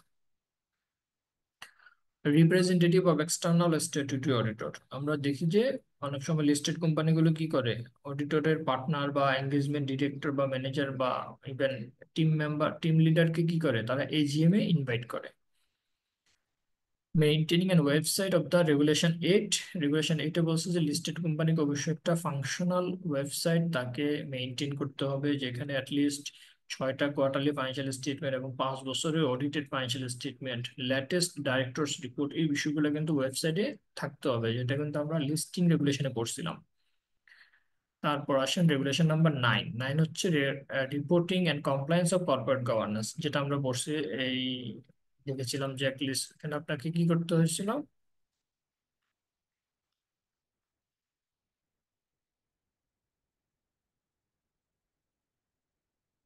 এই যে দেখেন আমরা এই যে কর্পোরেট গভর্নেন্স কোডটা সে কমপ্লাই করছে, একজন কমপ্লায়েন্স অডিটর আপনাকে ইয়ারলি অ্যাপয়েন্ট করে সে একটা সার্টিফিকেশন দিয়েছে এবং প্রত্যেকটা কমপ্লায়েন্স কোড ধরে ধরে এই যে আমরা যেগুলো পড়ছি সবগুলো কোড ধরে ধরে তার কমপ্লায়েন্স স্ট্যাটাসটা, কমপ্লাইড অর নট কমপ্লাইড, যদি কোনো রিমার্কস থাকে, এই বিষয়গুলো হচ্ছে আমাদের রেগুলেশন 9। যে the company shall obtain a certificate from a practicing professional accountant or chartered secretary cost management accountant other than its statutory auditor। তার যে স্ট্যাটুটরি বা এক্সটার্নাল অডিটর আছে সে ব্যতীত অন্য কারোর কাছ থেকে তাকে কি করতে হবে, একটা কমপ্লায়েন্স সার্টিফিকেট নিতে হবে। The professional who provide the certificate in compliance with the corporate code shall be appointed। তাকে এই জিএমএ কি করতে হবে, আমরা যে ইয়ারলি স্ট্যাটুটরি অডিটর অ্যাপয়েন্ট করি তার পাশাপাশি আমাকে স্ট্যাটুটরি অডিটরও ইয়ারলি, কমপ্লায়েন্স অডিটর ইয়ারলি করতে হবে, অ্যাপয়েন্ট করতে হবে। The directors of the company shall state that whether the company has complied with this condition or not। এই যে আমরা যেটা দেখলাম সেটা ডাইরেক্টরস রিপোর্টেও বলতে হবে। তো এগুলো তো আমাদের ম্যান্ডেটরি যে ডাইরেক্টরস রিপোর্টে কি কি বিষয় থাকতে হবে। তো তো আমরা এখন একটা পাস্ট কোশ্চেন দেখি। এই কর্পোরেট গভর্নেন্স কোড থেকে যেটা আসছিল, অনেকগুলো কোশ্চেন কিন্তু আরো ফ্রিকোয়েন্টলি আসে। তা আমরা প্রথম এই কোশ্চেনটা দেখি, এটা হচ্ছে ডিসেম্বর 2019-এ আসছিল। You are required to give appropriate recommendations in the following cases. The board of NUH Limited comprises 9 directors, out of whom one is an independent director. The independent director holds 1% shares of the company. Second of also, the audit committee of NUH Limited comprises 3 directors. The chairman of the audit committee holds 5% shares of the company. The statutory auditor of NUS Limited have been assigned to look after the internal audit issues and financial information system design. NUS Limited has one fully owned subsidiary. The board of subsidiaries is comprised of 2 directors who are also director of NUS Limited. The audited financial statement duly recommended by the audit committee was approved by the board of directors in the placement of AGM to be held in the next month. What should the company do if it wants to be compliant in the situation mentioned above, keeping all the existing directors and the shareholding unchanged? তাহলে আমরা requirement গুলো পড়লাম। এখন পেজটা হচ্ছে ছোট খুব। NUS Limited has appointed your firm to certify the compliance status in line with corporate governance. আমরা যে বেসিকে যে সার্কুলারটা পড়তেছি এই অনুযায়ী। তো প্রথমটা দেখেন, the board of NUS Limited comprises 9 directors. তার ডিরেক্টর হচ্ছে 9 জন, out of whom one is an independent director. তাহলে আমরা কি পড়ছিলাম? 1/5 থাকতে হবে স্যার। হ্যাঁ, মিনিমাম 2, দুজন বলছিলাম, মিনিমাম 2 অথবা 1/5, হুইচ এভার 1/5 ইজ হায়ার। জি জি জি। তাহলে যেটা বেশি। তাহলে আমার 9 জন ডিরেক্টর, তাহলে আমার মিনিমাম কয়জন থাকতে হবে? 2 জন। 2 জন থাকতে হবে। দুইজন থাকতে হবে। এরপর বলছে the independent director holds 1% shares of the company. তাহলে ইন্ডিপেন্ডেন্ট ডাইরেক্টর কি শেয়ার হোল্ড করতে পারবে? জি না। পারবে না, পারলে 1% নিচ্ছে, হ্যাঁ, এটাই বলছে, less than 1%। Less than 1% hold করতে হবে। তাহলে 1 নম্বরটা আমরা পারবো সবাই। সেকেন্ড যেটা বলছে, the audit committee of NUS limited comprises 3 directors. তাহলে অডিট কমিটিতে কয়জন ডাইরেক্টর থাকতে হয়, মানে কয়জন মেম্বার থাকতে হয় অ্যাকচুয়ালি? 3 জন। 3 জন। হ্যাঁ, অ্যাটলিস্ট 3 জন, তাহলে complete. The G. chairman of the audit committee holds 5% shares of the company. তাহলে অডিট কমিটির চেয়ারপারসন কি থাকতে হবে বলছি? shall be independent director independent director, যে কোনো এবং শেয়ার, less than 1% হোল্ড করবে। হ্যাঁ কোনো শেয়ার হোল্ড করবে না বা 1%-এর নিচে হোল্ড করবে। থার্ড পয়েন্ট যেটা, the statutory auditor has been assigned to look after the internal audit issues and financial information system design. তাহলে আপনি আপনার স্ট্যাটুটরি অডিটরকে কি এনগেজ করতে পারবেন? না, জি না স্যার, পারবে না। এটা হবে না। কর্পোরেট গাইডলাইন দ্বারা পাওয়া যাবে না। And number 4, NUS Limited has one fully owned subsidiary. তার একটা fully owned subsidiary আছে, ABC Limited. The board of the subsidiary is comprised of 2 directors who are also director of NUS Limited.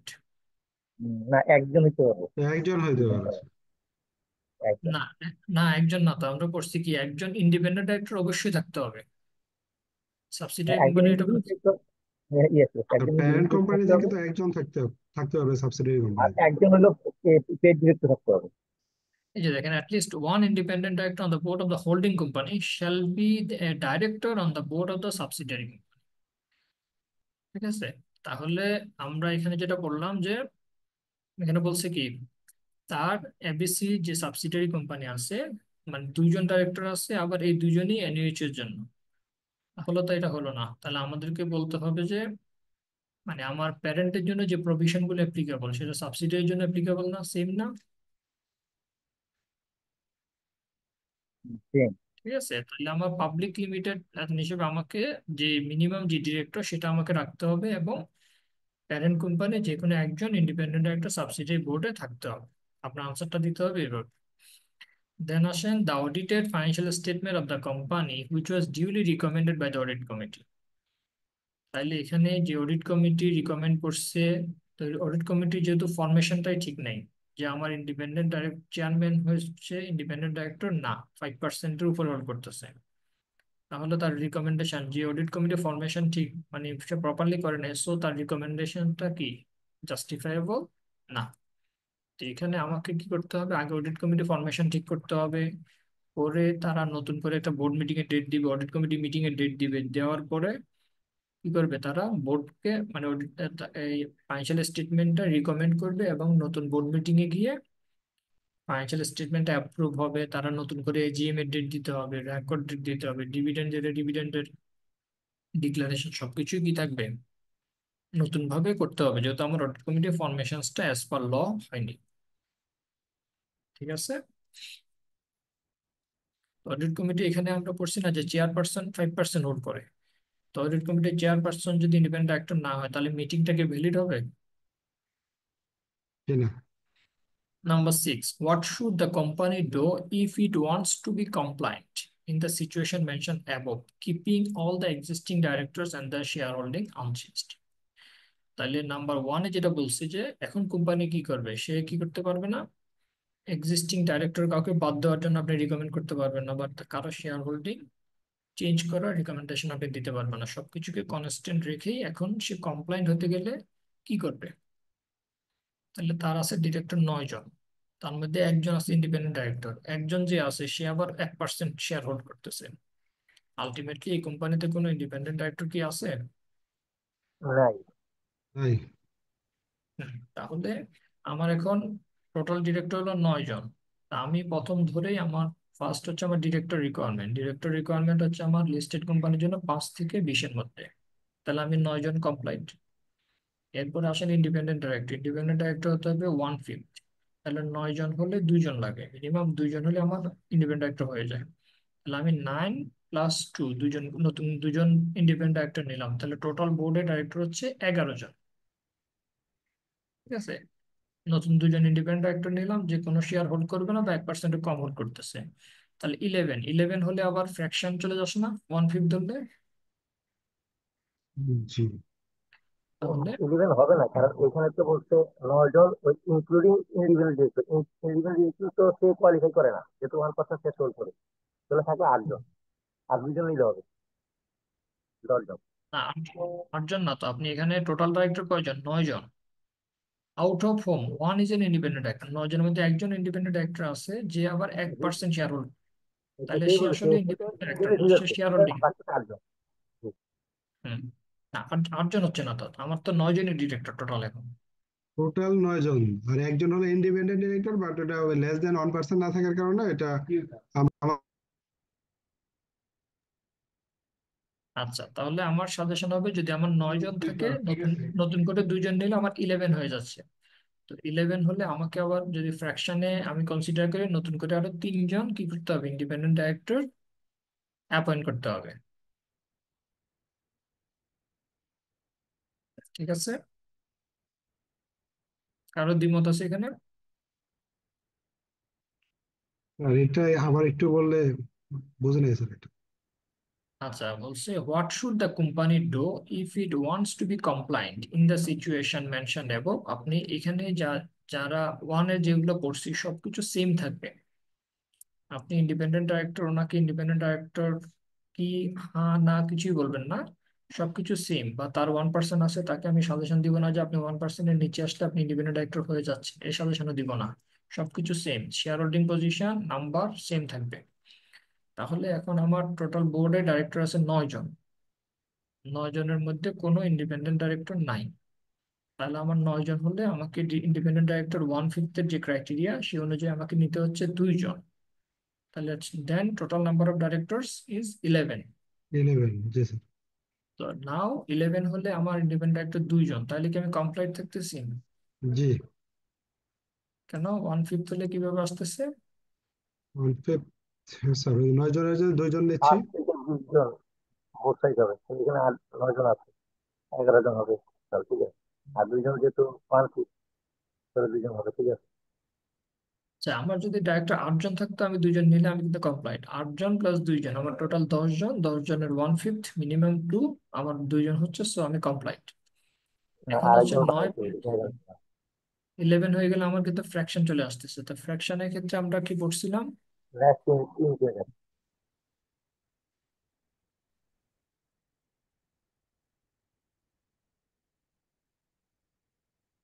এই যে at least 2 directors or 1/5 of the total number of directors in the shall be independent director any fraction shall be considered, যদি কোনো fraction থেকে বলছে কি shall be considered to the next integer for the whole number for calculating the number of independent directors.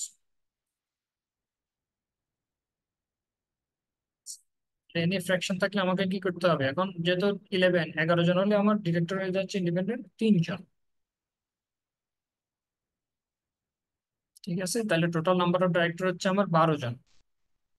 9 John share holding director আর 3 জন হচ্ছে আমার independent director.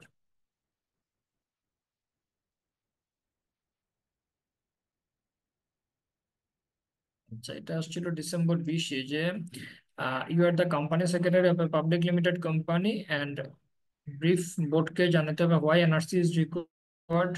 আমরা পড়ছি what is this rule, what is this constitution. 3 জন, at least 3 জন member থাকবে, chairperson হবে independent director, এবং তার রুলস এন্ড রেসপন্সিবিলিটিস গুলো পড়ছিলাম আমরা টরে আজকে এনআরসির। কিন্তু হচ্ছে ডিসেম্বর 18 এই কোশ্চেন গুলো অবশ্যই আপনাদের কাছে নাই, তবুও আমি জাস্ট এই নিয়ে আসছি। এখানে হচ্ছে আপনারা চাইলে 18-এর কোশ্চেন 19-এর কোশ্চেন যদি ব্যাকডেটেড কোনো কোশ্চেন লাগে আপনারা আমার কাছে কালেকশনে আছে, আপনারা আমি প্রোভাইড করতে পারবো। রিকোয়ারমেন্টটা পড়ি। Comment on the position of mister Ahmed FCA regarding holding of 3 positions in ABC limited according to the corporate governance guidelines 2018। তো বলছে যে FBC limited is a public limited company and planned to go for IPO. Mr. Ahmed holding the position of CFO, head of internal audit এবং company secretary. Mr. Ahmed has been serving this company for the last 25 years and most trusted and he is reliable person of the company. তাহলে আমরা কি পড়ছি? একই ব্যক্তি তিন তিন তিন পজিশন বা দুই পজিশন হোল্ড করতে পারবে না, পেপার সেপার দেখতে হবে। এই যে the position of the managing director or CEO, company secretary, CFO এবং head of internal shall be filled by different individuals. অবশ্যই ডিফারেন্ট হতে হবে। তা আমাদের এই কোশ্চেনটা ছিল কিন্তু 2018-এ, আর আমরা 2023-এ, 23 না সরি 2024-এ শুরুর দিকে একটা অ্যামেন্ডমেন্ট পাইছি, সেখানে বলা ছিল যে সিএফও এবং কোম্পানি সেক্রেটারি যারা কি করতে পারবে সেম গ্রুপের আন্ডারে, তারা কি করতে পারবে ওই অন্য কোনো কনসার্নের সিএফও বা company secretary dual role play করতে পারবে, অন্য কেউ পারবে না। আর এই দুজনের ক্ষেত্রে আদারের ক্ষেত্রে হচ্ছে জেনারেল কন্ডিশন হচ্ছে shall be filled by different individuals.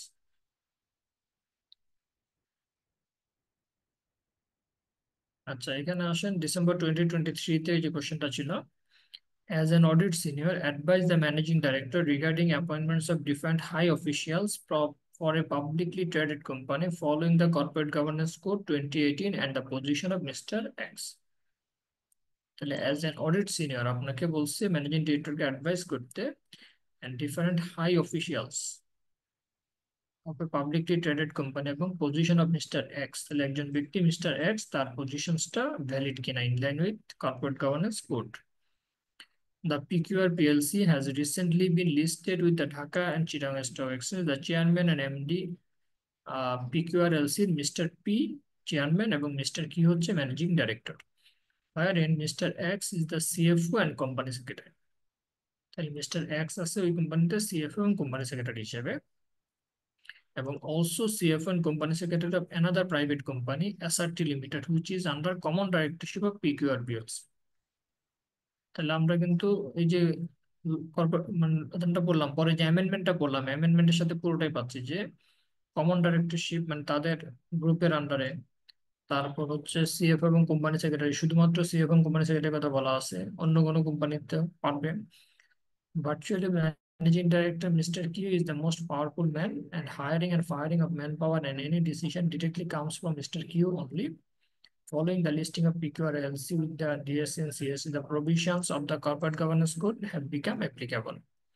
As per requirement of Corporate Governance Code, the company needs to appoint managing director, CFO, and company secretary and head of internal audit. Therefore, only for compliance purpose, Mr. Q is considering Mr. X to appoint as head of internal audit and compliance. তা এখন আপনি mister x এর যে position সেটা কি in line with corporate governance code অনুযায়ী আছে কিনা, বা সে অনুযায়ী আপনাকে সাজেস্ট করতে হবে। আমরা কি কেসটা বুঝতে পারছি? সে সিএফও এবং কোম্পানি সেক্রেটারি দুইটা পোস্টে একজনে হোল্ড করে, যে লিস্টেড হলে এটা পারবে না। কিন্তু সে সাবসিডিয়ারি কোম্পানিগুলোতে সে সিএফও এবং কোম্পানি সেক্রেটারি আমরা রুল প্লে করতে পারবে। আর এই দুইজন ছাড়া অন্য কেউ রুল প্লে করতে পারবে না। হুম। তো এখানে নিচে যেটা বলছে next the company needs to appoint managing director CF, মানে সেপারেট হতে হবে compliance purpose mister Q mister X to appoint as head of internal audit. আচ্ছা, এটা কিন্তু 2023-এ ছিল। আপনারা যদি 2023-এর আইসিএবির পাস্ট, তখন কিন্তু এই আমরা যে কোডটা পড়লাম এখানে অ্যামেন্ডমেন্টটা ছিল না, অ্যামেন্ডমেন্টটা কিন্তু পরে আসছে। সো আমাদেরকে এখন যদি যদি কোনো কোশ্চেন আসে, আপনাকে কিন্তু আনসারটা দিতে হবে যে আপনি সেম গ্রুপের আন্ডারে আপনি কি করতে পারেন, বিসেকের প্রায়র কনসেন্ট নিয়ে সেম ব্যক্তিকে সিএফও এবং কোম্পানি সেক্রেটারি করতে পারবেন, এবং তার রিমিনারেশন এবং যে পারকুইজিট গুলা সেগুলো অবশ্যই অ্যাপরশনেট, মানে যে কোম্পানি আপনি প্যারেন্ট হোক, সাবসিডিয়ারি বা অ্যাসোসিয়েট যেখানে আপনি অ্যাপয়েন্ট করেন, প্রপোর্শনেটলি তার রিমিনারেশন এবং বেনিফিট পারকুইজিট গুলো আপনি শেয়ার বেসিসে দিবেন। ঠিক আছে? তো এখন এই যে কোনো কোশ্চেন আসলে আমাকে রেগুলেশন 3 থেকে আনসারটা দিতে হবে। তো মিস্টার এক্স এর কি অবস্থা হলো? সরি। মিস্টার এক্স এর কি হলো, মানে সে ইন্টারনাল অডিটের হেড। আচ্ছা, না, এখানে আপনি জাস্ট সাজেস্ট করবেন যে মিস্টার কিউ যেহেতু সে কি any decision comes from mister Q. আচ্ছা, ম্যানেজিং ডিরেক্টর না, মিস্টার কিউ তো হচ্ছে ম্যানেজিং ডিরেক্টর।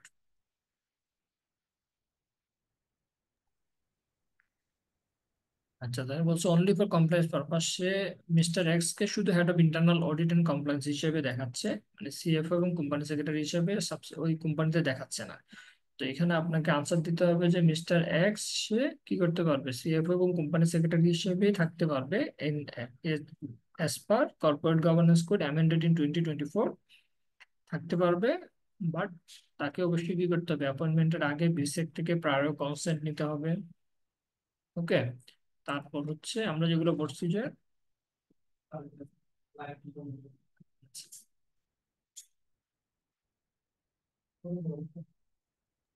স্যার সে তো হেড অফ অডিট হিসেবে তার অ্যাপয়েন্টমেন্ট তো স্যার ভ্যালিড না।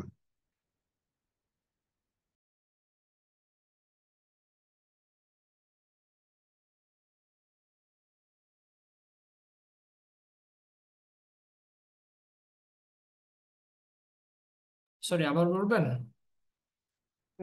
স্যার এখানে এক্স তো স্যার সিএফও প্লাস সিএস, এখন স্যার তার অ্যাপয়েন্টমেন্ট, এখানে যদি এক্স কে আবার হেড অফ অডিট হিসেবে স্যার অ্যাপয়েন্টমেন্ট দিতে চায়, সেটা তো স্যার ভ্যালিড হবে না। না, এখন হচ্ছে মানে সে কমপ্লায়েন্সটা রাখার জন্য, যেহেতু এমডি, মানে সে এই রিকোয়ারমেন্টটা কমপ্লাই করার জন্য সে শুধুমাত্র তাকে হেড অফ ইন্টারনাল অডিট করতে চাচ্ছে। শুধুমাত্র কিন্তু সে হেড অফ ইন্টারনাল অডিট হিসেবে থাকলে কিন্তু সে কমপ্লাইন্ট। ঠিক আছে, যেহেতু সেপারেট ইন্ডিভিজুয়াল হতে হবে।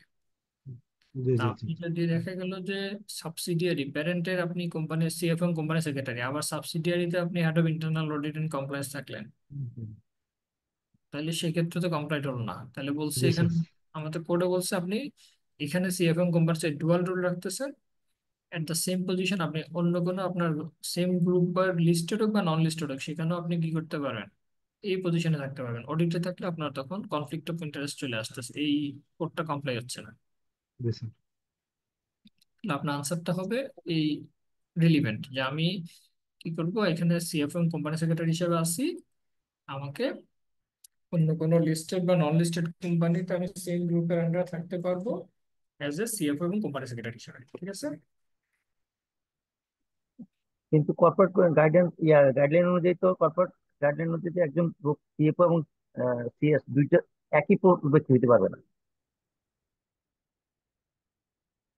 হ্যাঁ, না, এখন তো অ্যামেন্ডমেন্ট আসছে, এখন হতে পারবে। অ্যামেন্ডমেন্টটা তো আমরা পড়তেছি, আমরা বললাম যে প্রথম হচ্ছে আচ্ছা, আগে এখন ছিল হচ্ছে আগে ছিল shall না। be, আগে ছিল না, আগে ছিল হচ্ছে আপনি শ্যাল বি ফিল বা ডিফারেন্ট হতে হতো সবগুলাই। এখন যেটা বলছে যে আপনি আপনার টেকনিক্যাল এক্সপার্টাইজ, সে অনেক কোয়ালিফাইড লোক, তাকে আপনি কি করতে পারেন, সে ডুয়াল রোলে রাখতে পারেন। বা আপনার সাবসিডিয়ারি কোম্পানি দেখা গেলো তার বেটারমেন্টের জন্য আপনি তাকে ইউজ করতে পারেন। তো এই বিষয়গুলো কনসিডার করে কিন্তু বিসেক অ্যালাউ করছে, এবং পরবর্তীতে সার্কুলারের মাধ্যমে সেই জিনিসটাকে তারা একটা সার্কুলার আসছে, এবং ওই সার্কুলারটা কিন্তু আমি 2018 অ্যামেন্ডমেন্টের সাথে আমি এখানে ইনক্লুড করে দিয়েছি, এই জিনিসটা অ্যামেন্ডমেন্ট আসছে।